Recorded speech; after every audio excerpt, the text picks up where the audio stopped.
თელავის მუნიციპალიტეტის გამგებლის მოვალეობის შემსრულებელს ზურაბ ყურაშვილს კორუფციაში ადანაშაულებენ. საქმე ეხება თელავში ევდოშვილის ქუჩაზე 1376 კვადრატული მიწის გასხვისებას. 1 კვადრატული მიწის ნაკვეთი ქალაქის ცენტრში 2012 წლის დეკემბერში თელავის მუნიციპალიტეტმა 73 ლარად გაყიდა. ერთ თვეში კი იგივე მოცულობის მიწის ფართობი 200 ამერიკულ დოლარად გაასხვისეს. ახალი მემარჯვენეების თელავის ორგანიზაციის ხელმძღვანელი ნიკა ვარდოშვილი აცხადებს, რომ მიწის იაფად და კანონდარღვევით გაყიდვა გამგებლის ინტერესებს უკავშირდება. აქ მოხდა შემდეგნაირად აუქციონი ჩაატარეს, გამოაცხადეს 22 დეკემბერს და 27 დეკემბერს უკვე ჩატარდა და გაასხვისეს ფლობელებზე. ასევე ეჭვსბადებს ისიც, რომ ისეთ კომერციულად პერსპექტიულ ადგილას, როგორიც ეს ადგილია თელავში, იღებდა ამ აუქციონში მხოლოდ თითოეულ ლოტზე ერთი მონაწილე.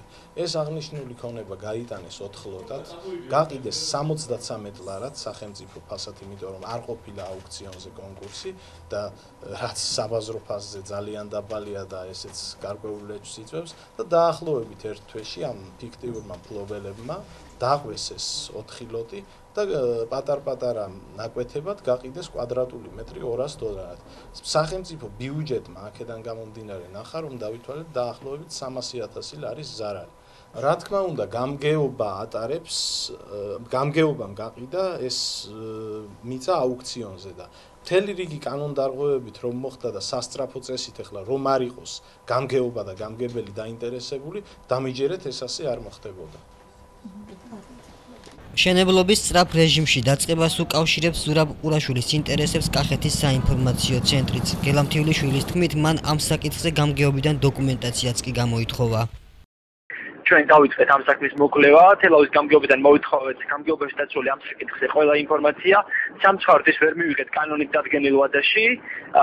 ჩვენ ვიცით, რომ ანუ როდესაც ადამიანებმა დაგვიკავშირდნენ და გვითხეს, რომ სწორედ უკანონოდ გასვეს და ეს მიწა, მათ გვითხეს, რომ ისინი იყვნენ დაბარებულები დაკითხვაზე ამ საქმესთან დაკავშირებით. ჩვენ თავიდან, რადგან არ ვიყავით ამ თემით დაინტერესებულები, აღარ გავარკვეულ ვართ კონკრეტულად რომელ ორგანოში იყვნენ დაბარებულები დაკითხვაზე, თუმცა შეგვიძლია ეს დავაზუსტოთ, ისე რომ დაკითხვაზე ვერ იქნებოდნენ დაბარებულები, თუ არ იქნებოდა გამოძიება. რატომ? ბრალდებს გამგებელი გამოეხმაურა და ნიკა ვარდოშვილის განცხადებას უსაფუძვლო უწოდა. მისი განცხადებით აუქციონი კანონის სრული დაცვით ჩატარდა და ხევზე სამშენებლო სამუშაოების წარმოების ნებართვაც დარღვევის გარეშე არის გაცემული. ვატყობ თელავის მუნიციპალიტეტს კიდე ერთი დამატებითი გამგებელი ჭირდება, რომ რაღაცა ჭორის დონები ისინი განიხილოს ხოლმე, საკითხები განიხილოს ხოლმე. რამდენად ვადებში მოხდა ბატონო ზურა აი ამ მინდა გითხრათ, რომ თუ რამე გაკეთებულა, ჩვენ ერთი მისხალი დარღვევა არ აქვს. შეთანხმებული გვაქვს ყველა სამინისტროსთან, ვისთანაც უნდა იყოს შეთანხმებული.